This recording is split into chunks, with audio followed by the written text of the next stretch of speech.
there's this big piece of a healing process that is like you're not trying to get to an end goal. There's a song too by Need to Breathe that I always love, and the line goes, "I hope we're asking questions till the day that we die," and basically just because we believe in something greater doesn't mean that life is just going to be so easy. My friend, you do not hear this enough. You matter, and your role as a father is truly critical. You're so important, and the way you step into your fatherhood role is going to make massive impact on your life, my life, legacy, and the world.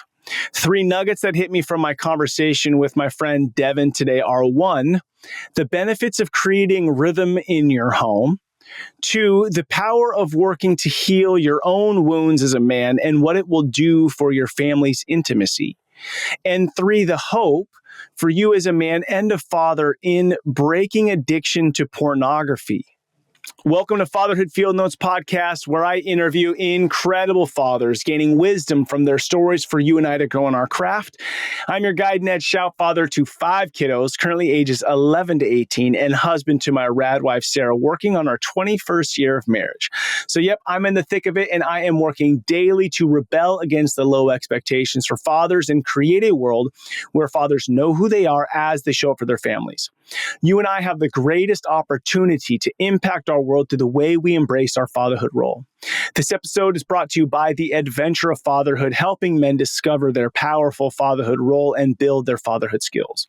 The role of the father is to serve, guide, steward, and protect. And of course, find joy and have fun in the messiness of it all. Today's guest is my friend Devon Lind, and he shares deeply and honestly about stepping into a healing process of his sexual brokenness and what it looked like to put it out in the light, to be open, honest, and share it so that then he could go through a process of being free. He also talked at the end about a resource called peerdesire.org. So I want to throw that out there. It'll also be in the show notes. But if this is an area that you need support, check out peerdesire.org. Thank you so much for listening, and enjoy an incredible and hopeful conversation. Devon, what's up, my friend? Welcome to Fatherhood Field Notes. It's good to see you. How you feeling today? Yeah, what's up, man? I'm feeling good. Feeling great. Excited for this conversation. Good, bro. So check it. I think that fathers don't get celebrated enough, like the old pat on the back, the attaboy, that you're crushing it as a dad. But when I asked Michael Fisk, mutual friend of ours, your business partner, hey, are there any great dads you'd recommend for the podcast? Your name came to the top of his mind. Why do you think that is? What is it about you that would make him think, hey, this is a really good dad you should talk to? Oh man.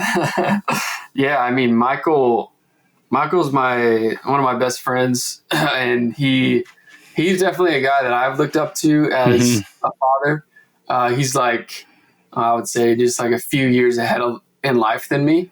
And, so I've been able to see a lot of things that he's been doing with his kids as they've been growing up. And like, I remember watching his youngest daughter. Now she's like, 13, 14 years old. And so for me, like really following a lot of what he's done with his family and stuff. And now I've got 4 kids of my own, and we're doing a lot of cool stuff in life together with them, even though they've moved across the country. But we are still like really close in there. And so totally like we converse with our business meetings.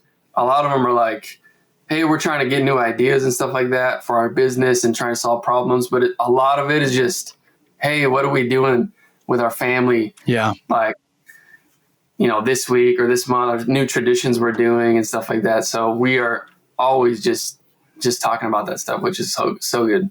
So, yeah. Love it. Cool, man. How old do you find yourself today? I am 32. Big 32. And how's 32 treating you? Amazing. Man, at age 30, like things got crazy and changed my life. And everyone who hits 30, I'm like, I was telling them about all these cool nuggets about 30-year-old, like Jesus started his ministry, and like Mm, Paul got converted at age 30. David like started his kingship at 30. So just like Joseph was like second in command in Egypt at 30. I'm like, dude, something happens at 30. Like life starts to open up for some reason. For me, it did, at least. that's awesome. I feel a little bit like a late bloomer. I feel like that sort of hit when I turned 40. So for those of you out there who are still waiting, 40 is still possible. How many years you been married, Devon? I've been married 13 years this December. So for the dude who's at 5 years right now, what's the nugget you tell him to get him to that decade mark? Oh man, lots of things. Yeah, I mean, just continuing to treat your wife as your teammate in life, and like you both want the same thing, and it's a life that like is long and loving and one.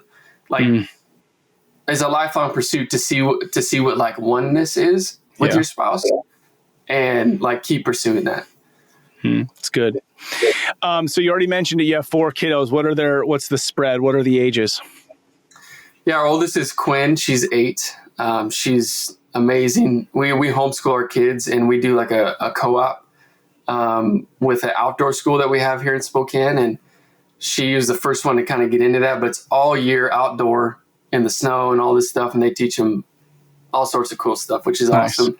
And then we got Luca, who just started kindergarten. He's 6. And then Ozzy is 4. I'm just turning 4. And then we just had Judo. He's our 4th baby. He's about to turn 1-year-old in about a week. Love it. Now, is the kitchen closed, or is there potential for more little Linds down the road? Yeah, I mean, it's not up to me. If it was up to me, we'd have so many kids, I think. But yeah, we are in prayers about what that looks like. Yeah. You know, my wife has had C-sections every time, and it's heavy on her body. And yeah, no doubt. So we'll see where that goes. We talk about it though. So yeah, it's hard to ask when you got a 1-year-old, right? You're like, dude, don't even ask me. Ask me in a year. But cool, man. Yeah, 4 kiddos, beautiful little girl, and then 3 little boys. And you mentioned you live in Spokane. So do you guys live kind of suburbs, city area, rural area? Where do you guys kind of do life? Yeah, we're in the northern side of Spokane. We live in a neighborhood, but we are actively like looking for property and kind of to move out of that. But we have a big community that, you know, we have people over at our house all the time to connect and do life with, which is really a ministry in itself that we love, just the hospitality side of our home. So yeah. Cool. And then I love and hate this question. So many men ask like, hey, what do you do for a living, to really size each other up? But, you know, the reality is we do have to feed our families, and we do want to find purpose and offer value out in the world. We don't want our job to be like our full identity, right? We're husbands, fathers, children of God. But what is it that you do out in the world to provide value and feed the family? Yeah, I mean, my business partner, Michael, and I, we've been partners for almost 10 years now. Oh, just 10 years this year, actually. And we do all sorts of things with different apps and businesses that we've ran. My background is in computer science. So the way we partnered up is doing actually a little website that we built together. And then that turned into a business that we started. And from there, right now, we have like 4 kind of businesses that provide the stuff. We have a photo booth. We have a few different online businesses and stuff like that. But right now our biggest focus is called Host Share, and it's for Airbnb hosts. If Airbnb hosts have like short-term rentals that aren't booked 100% of the time, which is 50, like everyone's, it's about 50% of the time, you can put your unbooked nights on Host Share and use that to travel for free to other people's places. you just pay for cleaning. It's a cool app that we're working on right now. So Yeah, love it. I've checked it out. Super cool. Awesome, man. In your opinion, what is the role of the father?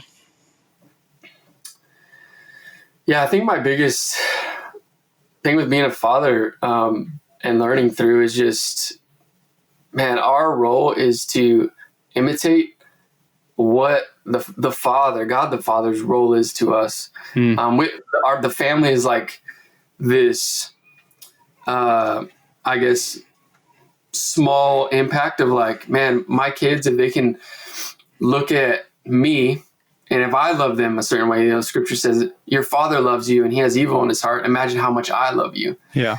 And that's my role, is to show them that I'm a father and how I love them, but also, man, that I'm in need of a savior and a father as well. And so many aspects to that, provider, protector, trainer, all those things, friend. But I think the biggest piece is, man, can I show them that, man, there's a father that loves us even more than I will ever love you.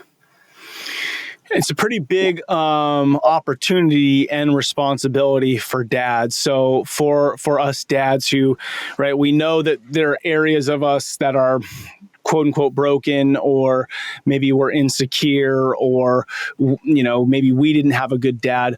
How does a dad step into that role? Because when you hear it, there might be this perception that I need to be more perfect or better.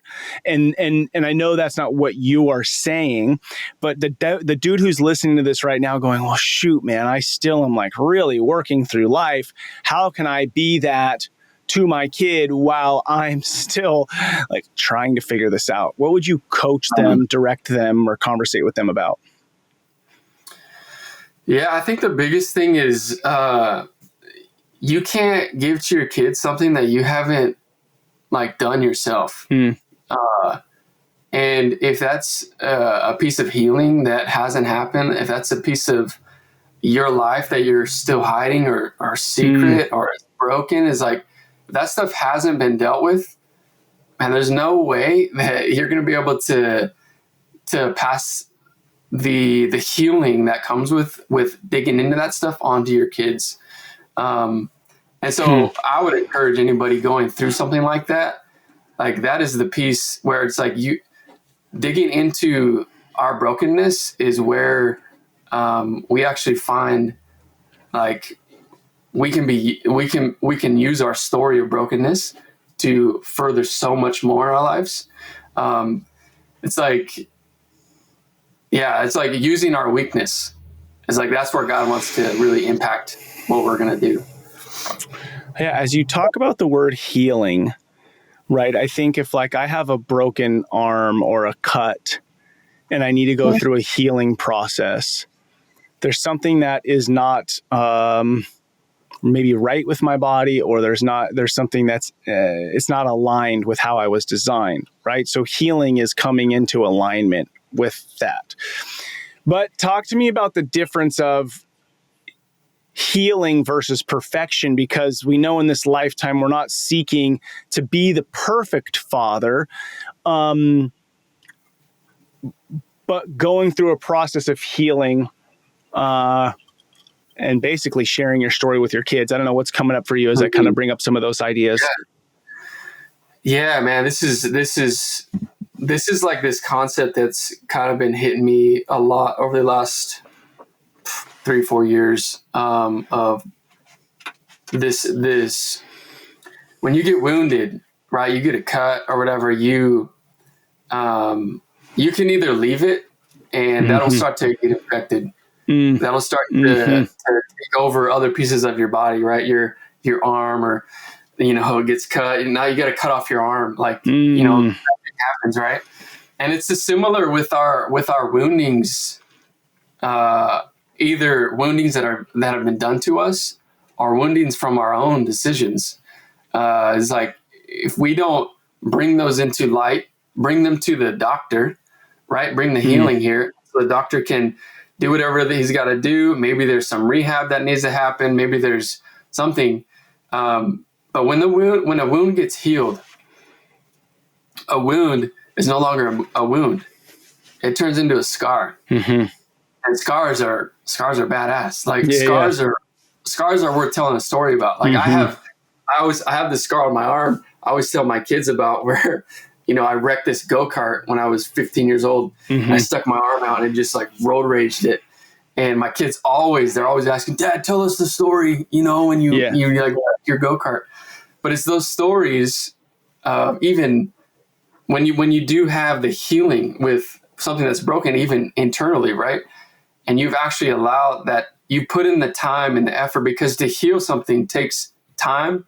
It takes a lot of work, especially when we talk about like internal emotional healing, brokenness, anything like that turns into a scar, and that scar is worth telling a story about. And that's the story of, for me, it's what God's done in my life.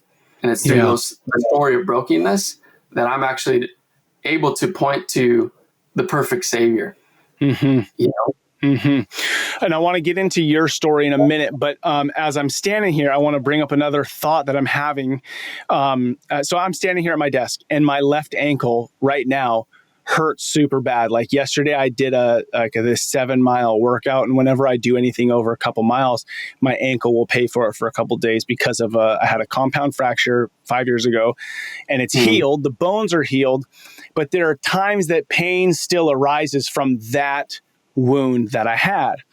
Yeah. So with that in mind, I think sometimes when we think about healing, and just give me your opinion on this, we think that there won't still be pain or maybe consequences to that decision, action, whatever. So, but what I'll tell you is yesterday during my run, part of my run, when my ankle, I could tell, was starting to be pissy at me and mad, was instead of me being like, I'm going to stop this and how sad that I hurt myself 5 years ago, I was like, God, thank you so much that I even have a foot still after that. Right. So it turned into kind of the pain was a path to gratitude over, oh, poor me.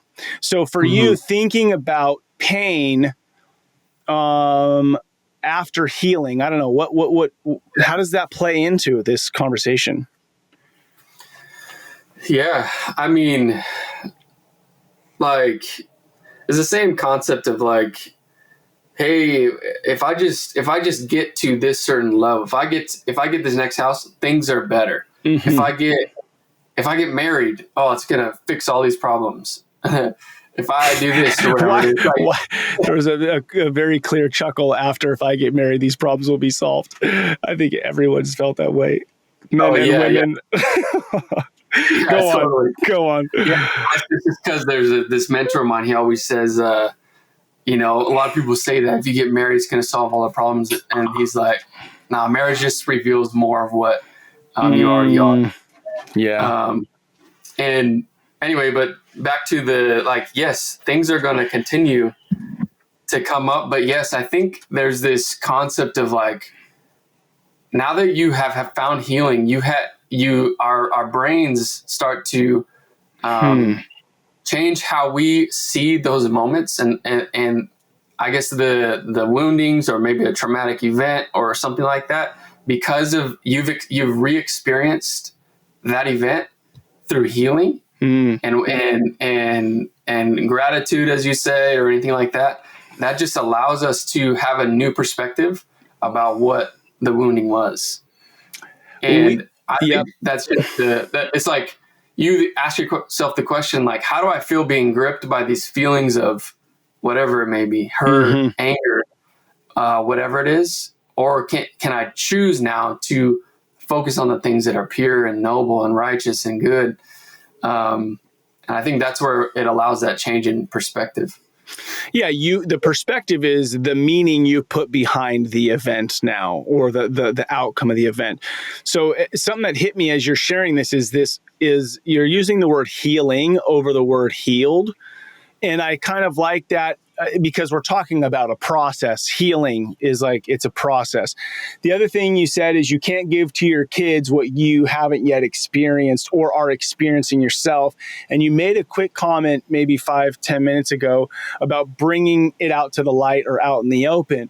So maybe it's hard, or maybe nearly impossible for you to be able to reveal the Father, Heavenly Father, to your kids if you aren't coming to the Father open, right? Like what is the wounds? What is the hurt? Like if you're burying that stuff in the darkness and not working on it, we're not looking for you to be perfect and healed. We're looking for you to be living life so that then you can show your kids how to live life.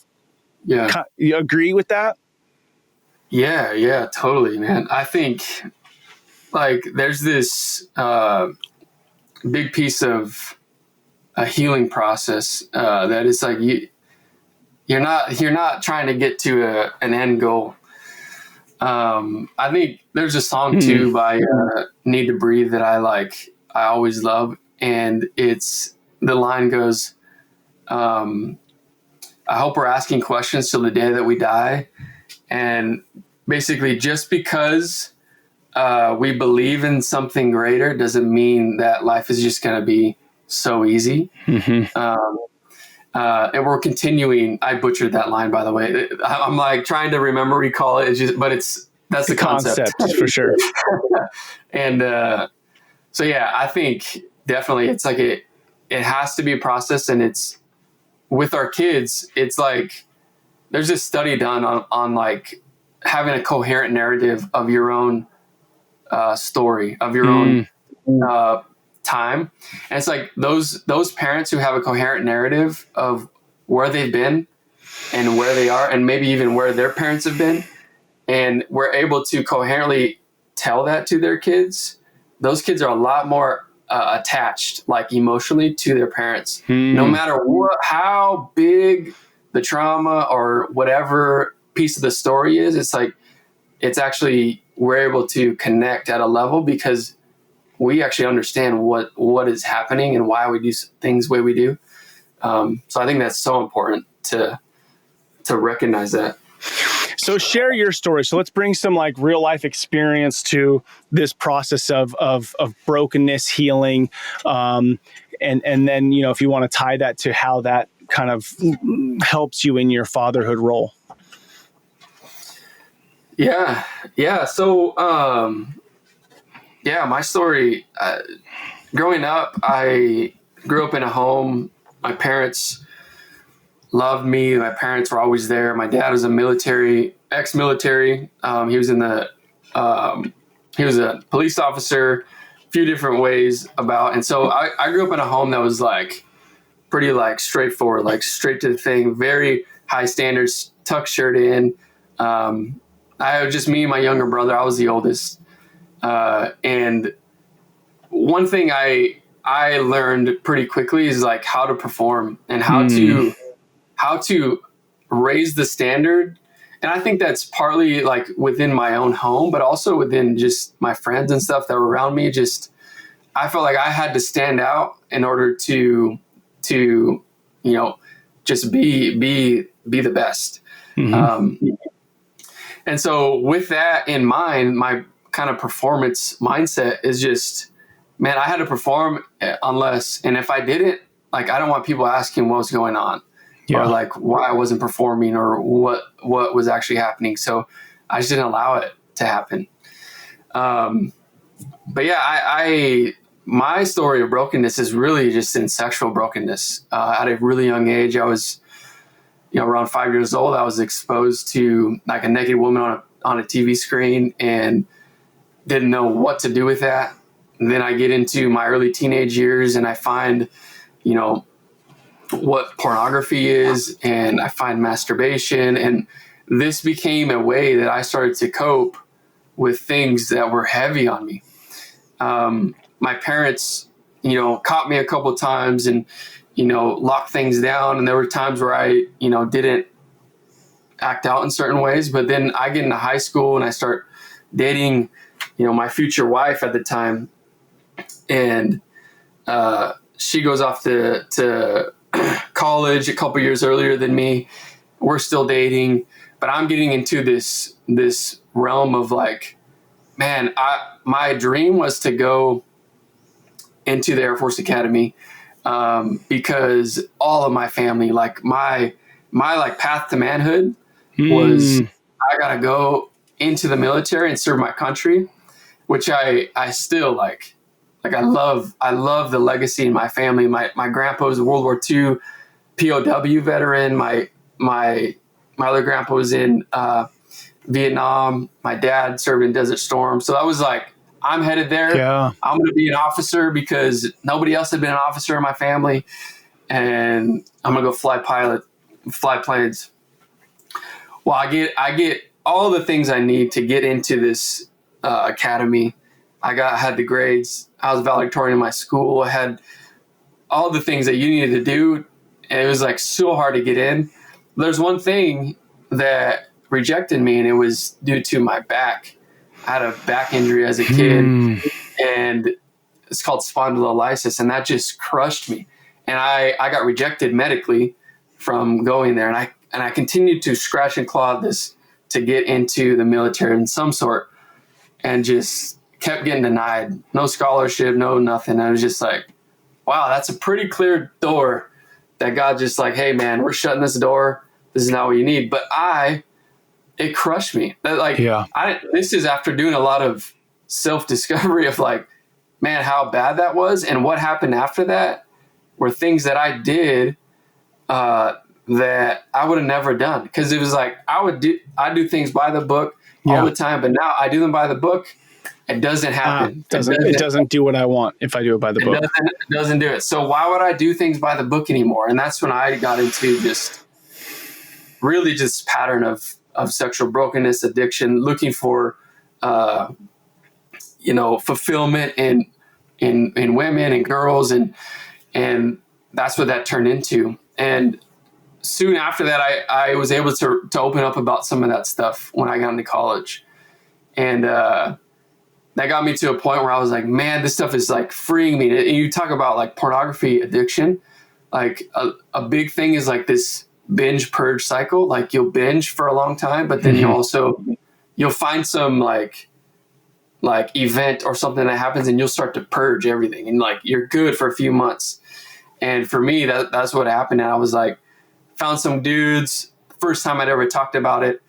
I got to a point where I felt like, man, I think I'm ready actually to get married. And I was 19 years old, sophomore in college, and asked my girlfriend at the time, my wife now, to marry me.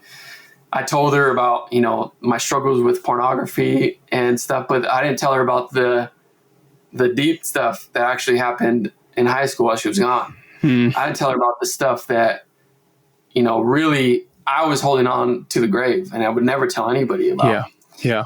And so from there though, like there was some freedom and stuff, and we got married, and then we got into marriage, and marriage was great, but there was always this like, sex is hard in marriage, especially coming from a purity culture where sex is like, you do not have sex at all. And especially more so where my wife comes from. And which I'm still like, but that was like the main thing for sexual brokenness. It's like, you are sexually whole if you wait till marriage to have sex. And there was no, like, it was so black and white. But that was like, we'd come to find out it just wasn't. Anyway, we get fast forward like nine years into marriage. I had never talked to her about it again. That's continued to be a pattern in my life. But she didn't know that. She had no idea. Yeah. She would ask me, how are these things going? And I would lie. You're fine. I'm struggling or whatever it is. And it escalates into like things that I thought I would never do. And more things that I'm like, I'm taking this stuff to the grave. Nobody will ever know this. And it wasn't until about 9 years into marriage, I start to find this again. I found a group of guys where I started to confess some of the stuff again. And my wife's pregnant with our third child at this time. And I decided, the best time that I got to tell her that I'm still struggling with this is right when we have our third child in the hospital. She's like, Devon, that was the worst time ever to like drop that kind of news on me. And immediately her response was like, and has always been like, okay, well, I forgive you. Like, let's move on and whatever. And, that was another time where I started to get some like purge. I'm like, sweet, this is out in the open and we're good. And 6 months later, I start to get into kind of a similar pattern again with pornography. This guy comes to our church and he does this message on how to talk to your kids about sex. At this point, I got 3 kids, and I'm like, I have no clue how to handle this for myself. Yeah. I don't have any clue how my kids are going to be able to navigate this sexual landscape that is today.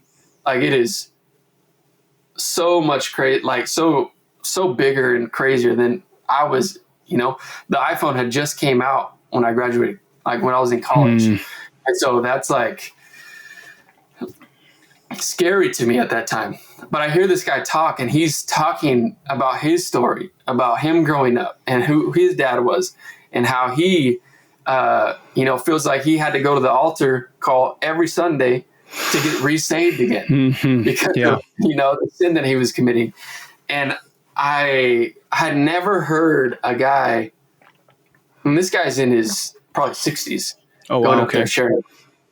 And I never heard a guy tell a story like he did that I was just like rocked to the core of like, dude, this guy is reading my mail. This story is my story. Yeah. And what he finally decided to do was like to seek therapy for this. And therapy for me was always like a no-go. It was always like a bad word. It was always like growing up is like, anyone I knew who did therapy was like, they're messed up. Something's wrong with them. Yeah. And that's where I was like, dang, I think I might need therapy. Later that night, he comes back and he goes through kind of the steps of like how to talk to your kids about sex. And the top 2 things are work on your own healing and educate yourself. And both of those things I had not done. Yep. And that's good. That spoke to me so clearly. And that's just, I always attribute it to like just God just like dropping bombs on me right then, because man, from there, I didn't seek therapy right after that. But it was about 6 months later. It was a year after I told Kristen, my wife, about my issue. She asked me straight blank. She's like, "How are you really doing?" And I said, "I'm still struggling." Again, this is the first time I told the truth. And she was like, "All right, today you are calling the counselors at Pure Desire, and we are getting started." I'm like, all right, let's do that. And man, I just, from there, like, that was the first time I was telling myself, like, I've tried everything, before that. Yeah. I've tried everything to get this off of me. I've prayed to God so many times, like, God, take this away from me. Like, take away these desires, these sinful desires that are in me, and all these things. And it was about a month prior to that, I found this book by Craig Groeschel. It's called Dangerous Prayers. There's 3 big prayers. It's like, one is, God, search me, search my heart. What is going on? Reveal the things that are going on. God, break me. And this is the big one. It was like, break me. And that's such a hard prayer to pray, because who knows what that's going to be. Yeah. Like, you could lose somebody, you could, whatever it is. Like, if God answers that prayer, like, what's going to happen? And then the last one is, God, send me. Those are 3 things. And for me at the time, I was like, well, I'm arrogant enough to pray this prayer, God, break me. And I started praying that. And man, that's the only prayer in this whole realm that God actually answered. And that was the one of break me, because it shattered my marriage, shattered what we thought was an incredible marriage and things. Because I actually started to come out into the light. I started to come out into, I told her, and we started counseling in November, and I went like 3 months without any response from the counselors, like nothing. I'm like, what is going on? I fell into this really dark dark place, depression. But I realized what was happening was I'd never get to this place of depression, really. I never allow myself to get there, because what I would do instead is I would cope. Something's going on and things would be happening. I'd be stressed, overwhelmed, whatever. I would cope. And then I would not allow myself to just grieve whatever the heck I was grieving. Yeah. And this is what I got into, was that mode. I was actually in a depressive state, grieving, feeling just so broken. But that's the time when I felt the closest to God. Like the absolute closest I've ever been, sitting down in this office on my knees, just weeping. How do I repair this? God, how do you repair this? I have no way to do this. In that moment, did you feel guilt and shame from God, or did you feel compassion? In that moment, shame. But that was your feeling, right? But when you come to God with that, did you feel his compassion for you? Yeah, that season for me was a dry season. And I felt. What do you mean by a dry season? Dry and what do you mean? Almost like a wilderness season of man, you feel like God's not there. You talk about the Israelites in the wilderness, they're wanting God to do these things, and they feel like he's not there, but he keeps providing miracle after miracle to keep them going. But they don't see it. And that's where I was at that time. I mean, for me, looking at that, I look back at that, you can look back at these things now and see holy cow, you know? Just to make one little notice, is you said that God only answered one of those prayers from the book. In my perspective of hearing you share the story, the prayer one was search me, which was clear that he had been searching you for years, right? Because you knew what was there.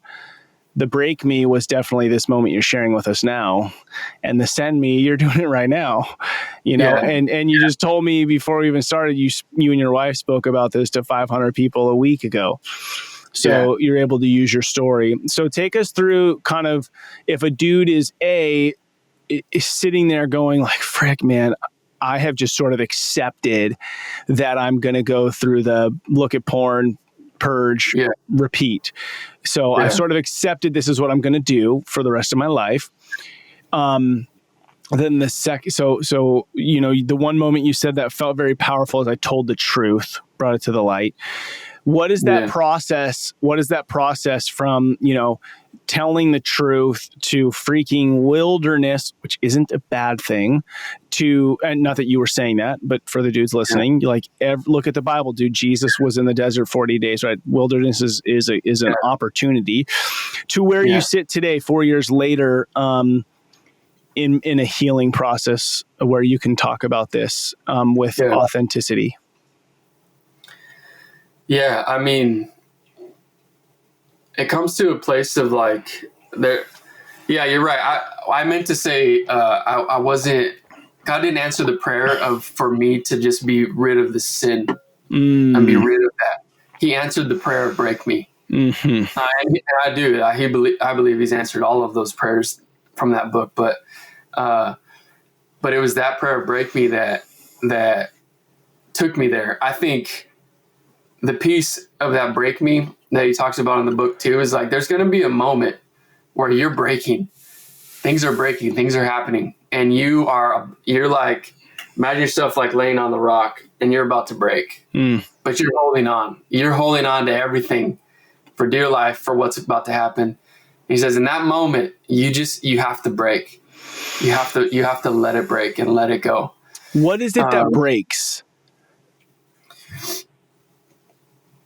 The brokenness is what breaks is your ability to hold it all in and control everything in your life. So your will, essentially.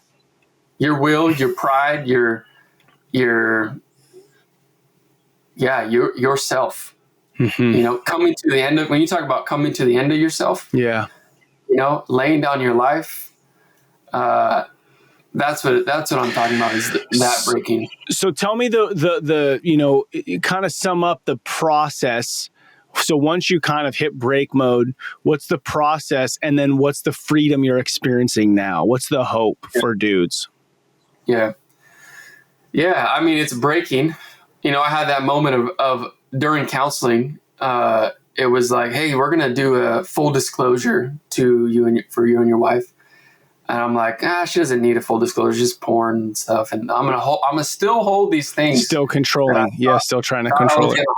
Yeah. And that was that moment. And it wasn't a few days after that. My wife is like, hey, like, let's do it right now. At the counselors didn't want it to do it that way, but it was like, dude, it was that moment that it changed for me. Because I let go of the things that I was holding on. So that was like even the stuff in high school, that kind of stuff, you just brought it all out so that it was nothing hidden.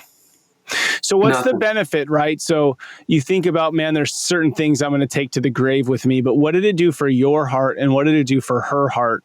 I mean, clearly it was painful, but what was on the other side of the pain? Yeah, I mean, once you do that, and especially in this process of sexual addiction, healing and recovery and betrayal, like for my wife, it's betrayal. Yeah, for sure. And this takes years to heal from. It's still like, we still are walking this journey together.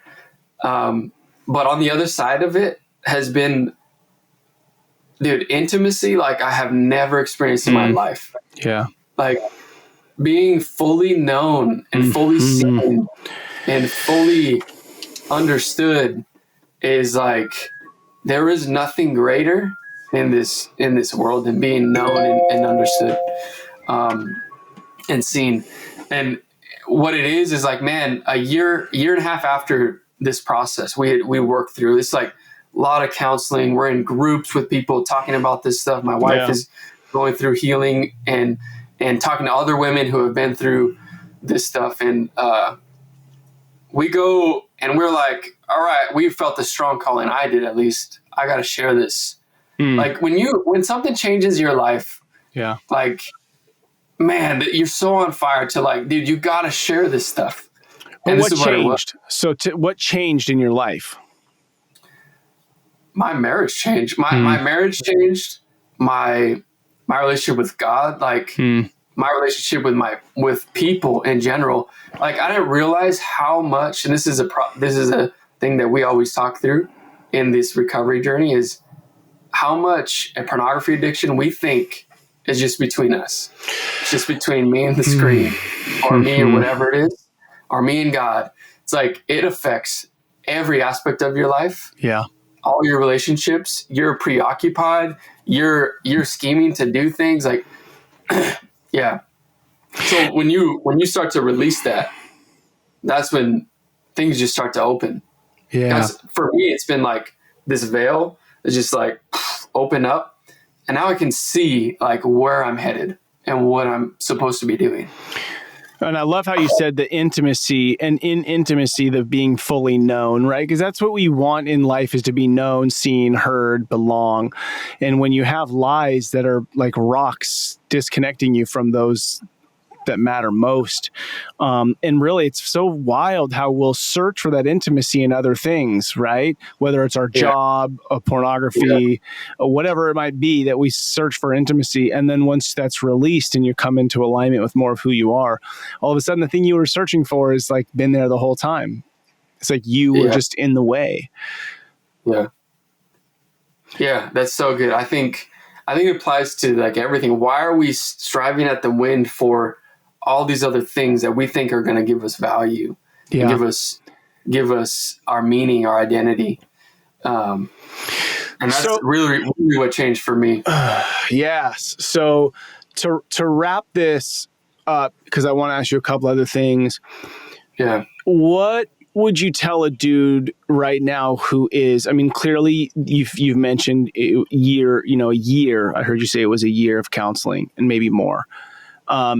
This is not just a, hey, let's go to 3 counseling sessions and like things are going to be good. This is different. what would you tell the dude who's like, sheesh, man, I would love to, but I don't want to throw away the 9 years of marriage I have, or the 20 years of marriage I have, or whatever? Yeah. What would you say to him? And what's the hope you would give him? Yeah. Yeah, that's so good. I think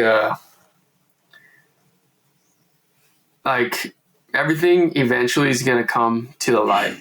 Yeah. And it's not you sharing what you've done that is the thing that hurts. It's that it's already been done, and come into grips of like, I can no longer hide and be in the darkness and shame. When you come to the light and you allow, like when you come to the end of yourself and you allow God to just lead you and you put all your faith there. That's what it takes. Like, do we truly believe that his will is better? Like, because if he says, like, come to me all who are weary and heavy burden, for my yoke is easy, my burden is light. Do I believe that? Do I really believe that? And if I do, like, I'm willing to let it go. Yeah. And know, like, even my marriage, even my family, even my kids, like, if his way is better, like, do I truly trust it? And for me, it's just, I've found so much healing even in my wife. And I've seen in my wife, like, you know how you talk about, dude, everyone is an image bearer of Christ. Mm-hmm. And when you start to recognize and see the image of Christ in people, man, I saw that in my wife the day we like told our whole church what was going on. She's upstage. She leads songs at our church, and she's on the stage. We just showed our video at the church, and she gets up on the stage and she's singing.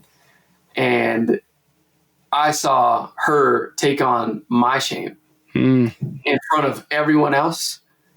And that only came after, like, me laying down everything I thought I needed to keep. Yeah. And allowing the Lord just to work. Yeah. But the reality is it takes a long time.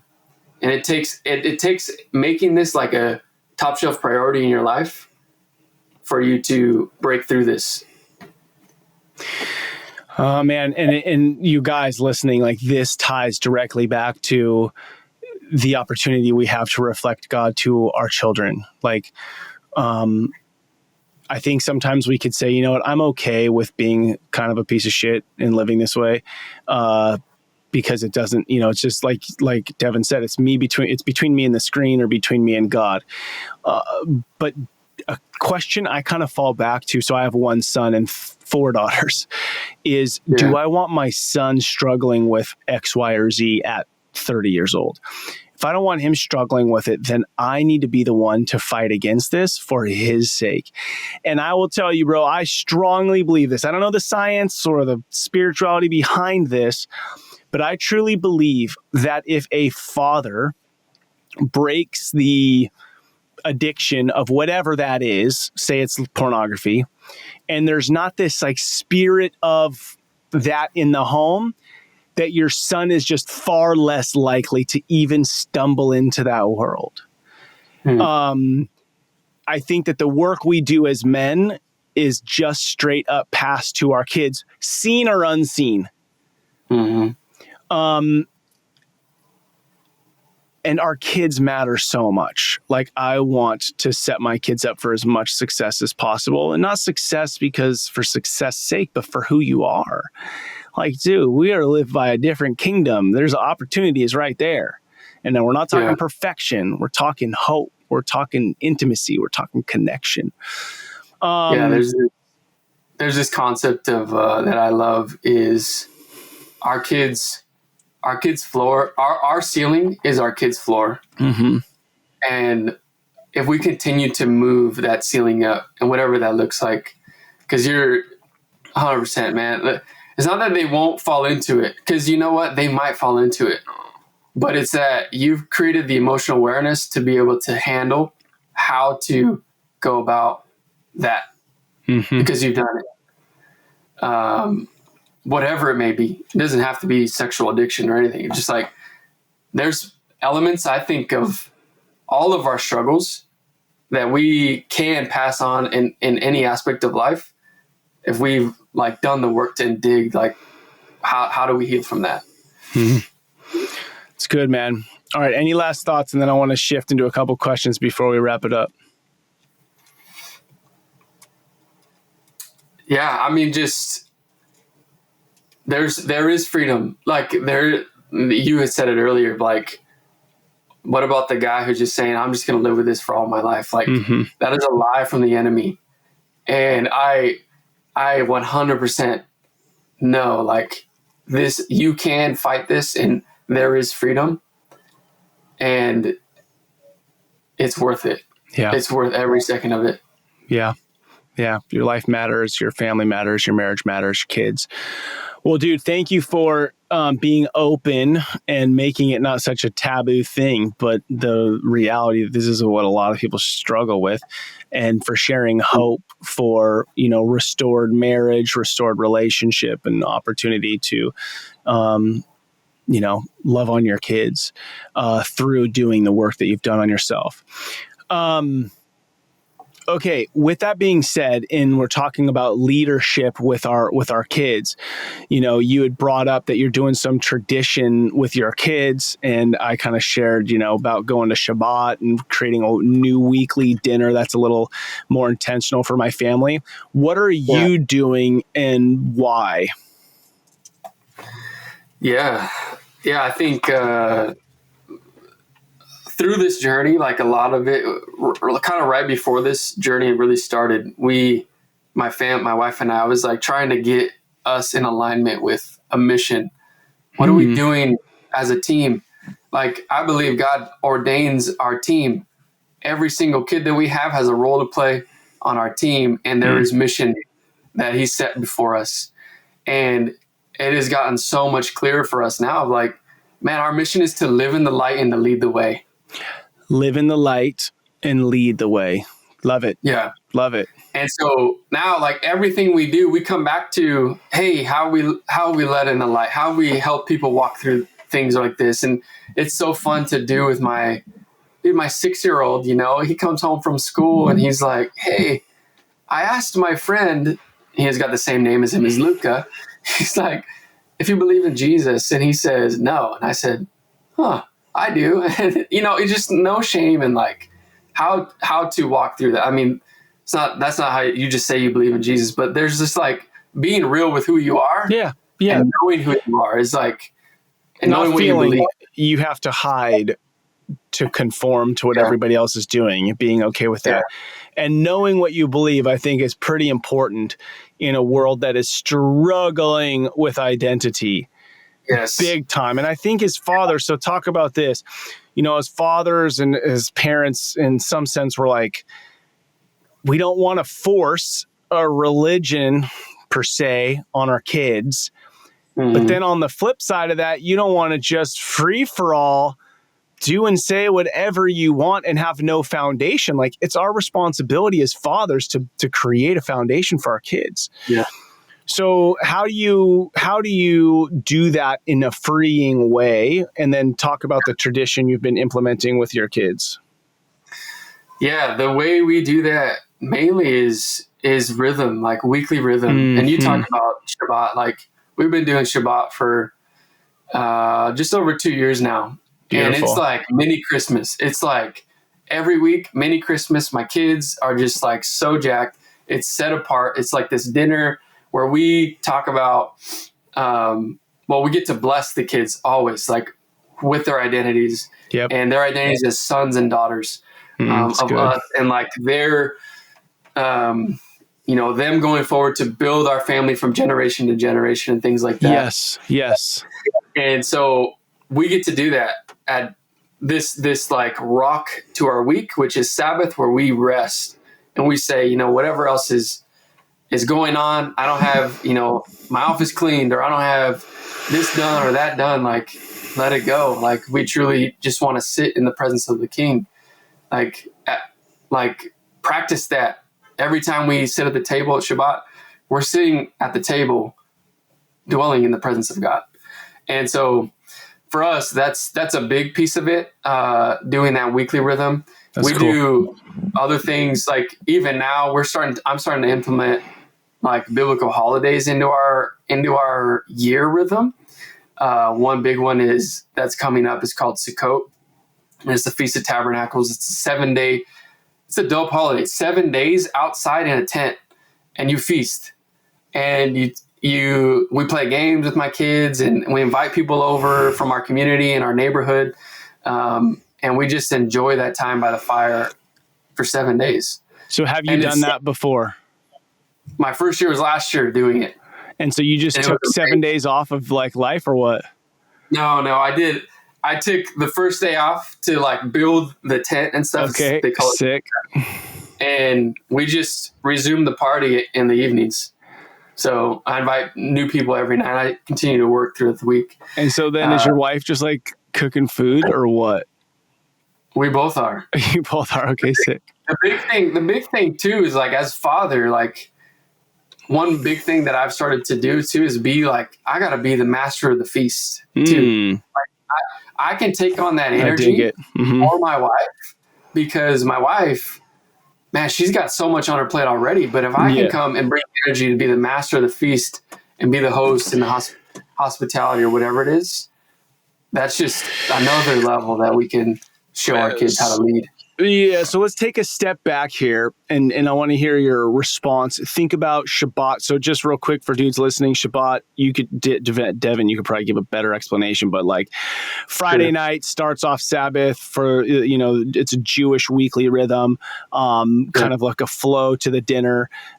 We are doing a family dinner of some of our own kind of flow, but we're doing it on Sunday nights. It's what makes sense for us. But let me just pause and go, why? Why are you doing Shabbat? Why are you doing this seven day celebration? Yeah.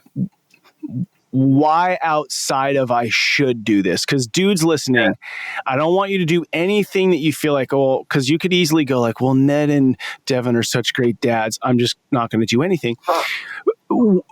What are you like? You have an opportunity to implement stuff in your home. Like, what are your traditions? What are the things that you are doing that are connecting your family? Not just, and I love sports, but not just giving your heart and soul over to like sports taking over the entire family's life.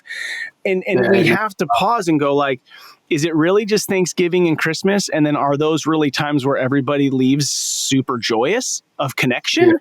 So why are you doing these things, Devon? Man, that's so good. There's so much to unpack. I'll try it just in like my top things. Yep. One, I think just like God ordained the week. Everything else, and I steal a lot of this content from Jeremy Pryor from Family Teams. Look him up. He's amazing.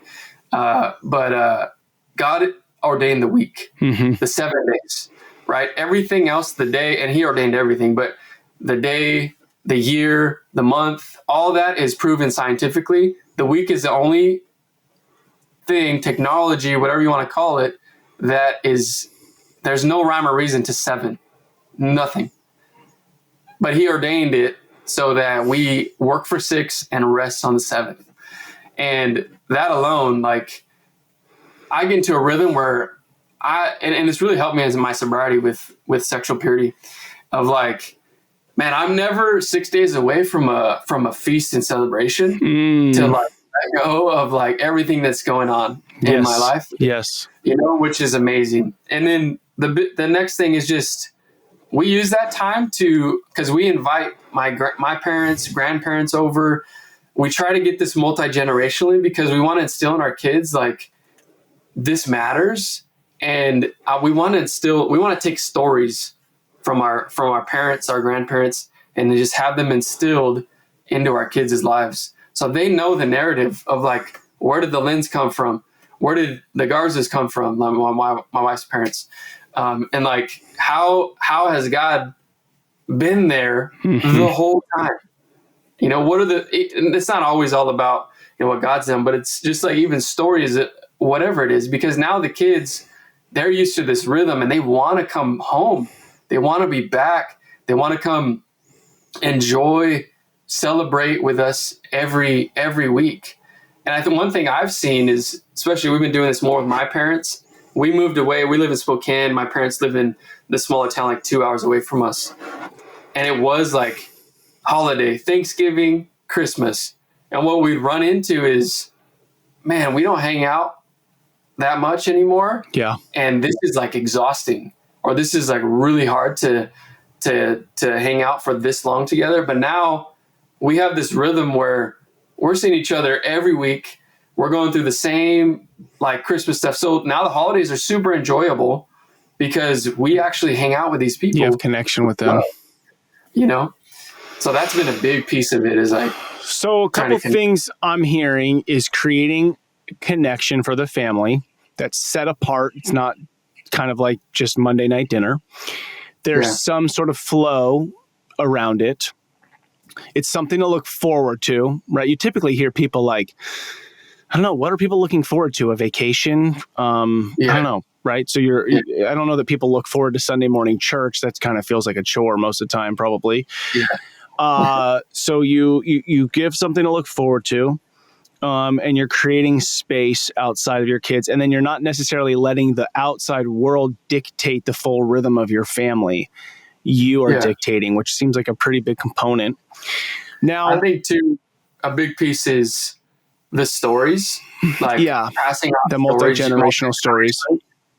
But how do these stories connect with your values, right? These values that we have to live in the light, these values of growth and adventure is another one that we do a lot. And so we talk about these stories and how they apply, because our kids they're not going to read something on the wall and just like memorize this and be what it is. It's the stories that stories connect us, that they were going to be, remembering.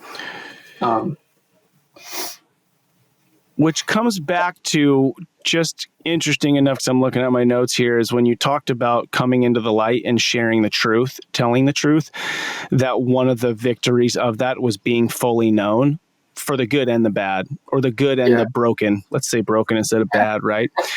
Is you became fully known. And the thing is the stories connect and reveal the reality of who we are.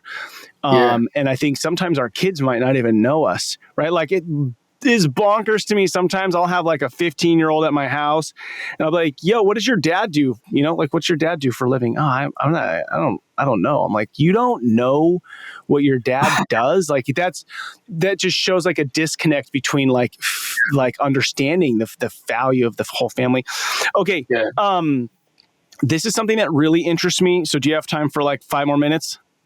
Yeah. Okay. Totally.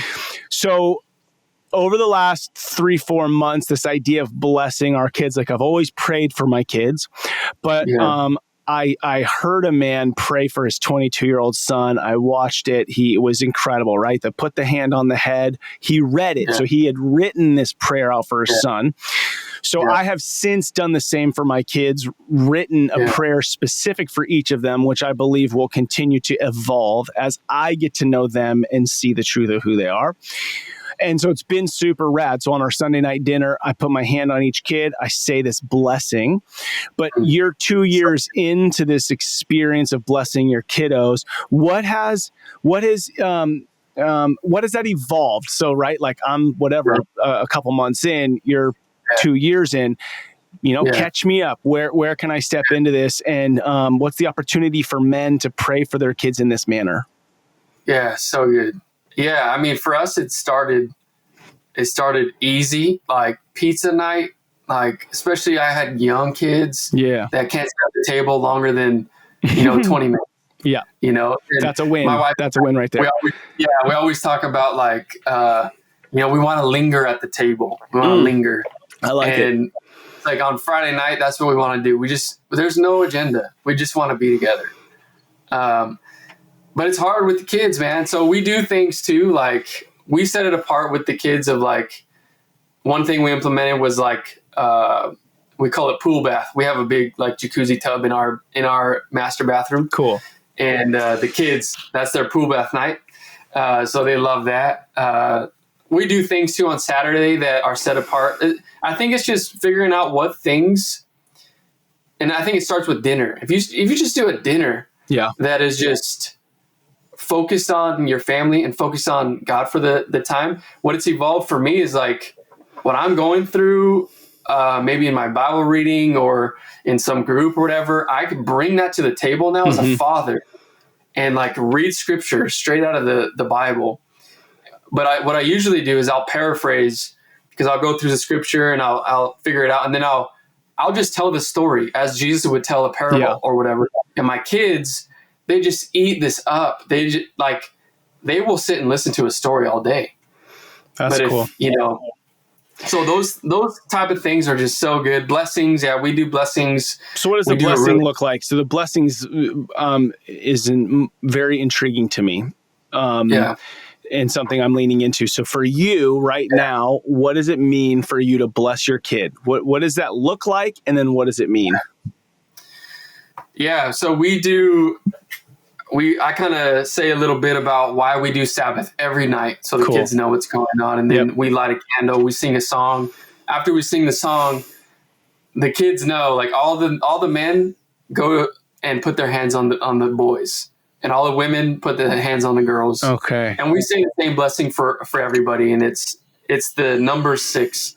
May the Lord bless you and keep you. May the Lord may the Lord bless you and keep you. May the Lord make his face shine upon you and be gracious to you. May the Lord, crap, I can't even remember right now because it's like it's like put his favor and blessing on you. So it's that Shabbat blessing prayer that you do for each of the kids. Yep. Yeah, and we just say it all together as family. Everybody say it. Yeah. Usually on birthdays, because we've X'd like birthday parties. Okay. All together, and we do them on Shabbat nights. So we call it the hot seat.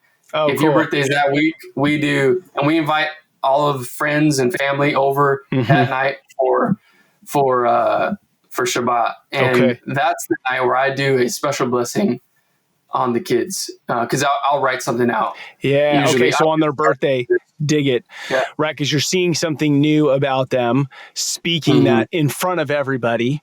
So good. Dude. So here's the thing. I barely get through them because I'm just weeping. Yeah.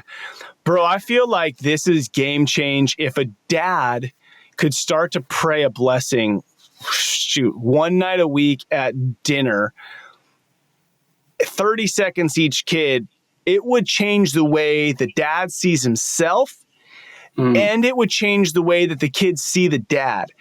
Especially as your kids get older. I mean, you feel this, maybe it's not even especially.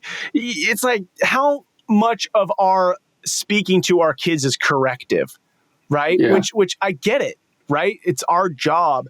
But too much of our words can be corrective and not opportunity to speak life of like, dude, I've seen you really maturing. Like if I walk into my son's room, I'm like, bro, air conditioner's on again. Let's figure this crap out. Right.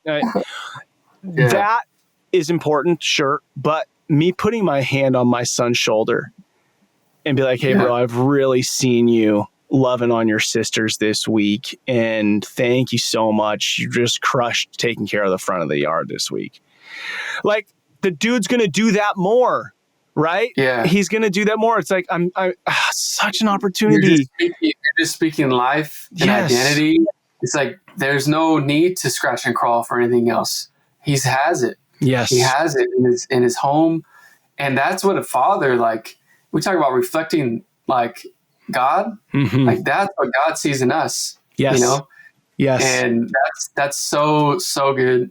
I think too, like, this rhythm allows opportunity to bless not only our kids, but I read a blessing over my wife. Yeah, that's cool. I need to do that. Times, and that is just so what that does for my kids, man. They just see the flame in our marriage, and my wife. It's an opportunity just to elevate her and bless her. It's like, I do that, and I know people who do Shabbat and they do that weekly, the weekly blessing on their wife as well. But it just provides time to cement moments into your family that matter, and things like man, there's this tradition in like Jewish tradition about like when someone dies, they grieve this death. Like, how do you grieve a death? Like, I don't know how to really like do that well, but this tradition of Shabbat is like, hey, every week we can grieve and we can talk about this person and whatever it was, but after a year, now we're done grieving. We've moved on. And it's not to say that you can't ever think about those people, but it's like you allow that space to happen because you're not implementing anything new in the time of crisis. You've already been doing it. This is rhythmic in your life. So my nugget here, dude, is the prayer for wife. So that I'm going to implement that. And then you use the word cement this. And I just think that men, we know without a shadow of a doubt that our culture is struggling for identity. And I will tell you, the way that this shifts is not in our politics. It's not in our school system. It's in you speaking life to your kids. And to be able to have the freedom to do that, you got to take your BS out of the darkness, put it in the light, own where you're at, start to do the work, and then don't look for perfection before you start blessing your family. You have the opportunity and responsibility to do that, and no one else can do it for your family, right? I don't want some 15-year-old boy telling my 15-year-old girl who she is. That's my job to do, right?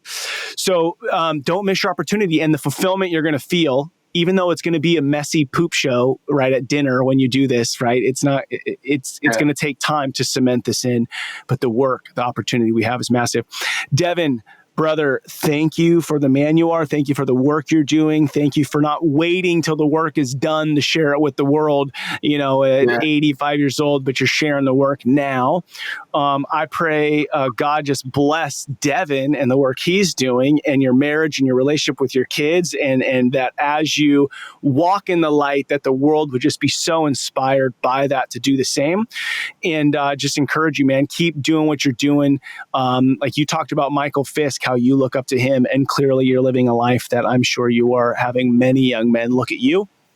So thank you. And my last question for you is this legacy question. So imagine 30 years from now, so your kids will be close to your age, you're standing in a cul-de-sac, peering through windows into their homes. What is it that you see that puts a big smile on your face that you just go, okay, my work here is done. I did it. What would you see playing out in their home that would give you fulfillment and peace? Oh man, as you're just saying that, I just imagine that I'm like crying. It's just like, I just imagine my kids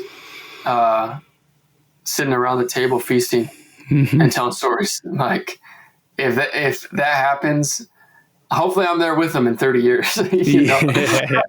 Hopefully they'll let you in the door. Yes. That's the dream for them. And maybe that they're all together too. Yeah. Like, they have sibling relationships that surpass any other friendship that they ever have. I love it. Devon, thank you so much, bro. I look forward to stay connected to you and just continue to watch your story and your journey, bro. Keep being you, keep doing what you're doing until next time. Yeah, I love it. I appreciate it, man. You love it. You're amazing. Thanks for all you do. Yeah. All right, brother. Appreciate you. Peace. All right, man. What an incredible conversation. I mean, to at any time be able to speak to somebody who is so open and really, I mean, the way that Devon showed up today is really in line with his family vision about putting out into the light. Something that really stuck out to me though from the conversation was this idea of blessing your wife, of like speaking life into your wife. And so that is something that I'm going to implement. If you have any questions or thoughts or things that you want to follow up or ask me about, shoot me an email, ned@rebellandcreate.com. Would love to follow up with you. If you want to learn more about Devon's company that he talked about, where you can do the sharing of Airbnbs, blenderhq.com. check that out. And then again, if the items that he shared about of like this prison you may feel like you're in around sexual addiction, check out puredesire.org. Now, again, my friends, if you find these conversations valuable, please write a review and please take the opportunity to share the podcast with a friend. Thank you to all you dads out there listening to Fatherhood Field Notes podcast. What you do matters and who you are matters. Don't be like everybody else. Be yourself. That's who your kid's spouse and community needs. This is your guide, Ned Shout. Together, let's rebel against the view that fatherhood has little impact and create lives engaged in mastering the craft of fatherhood. Much love to you, and I look forward to hanging out with you next time.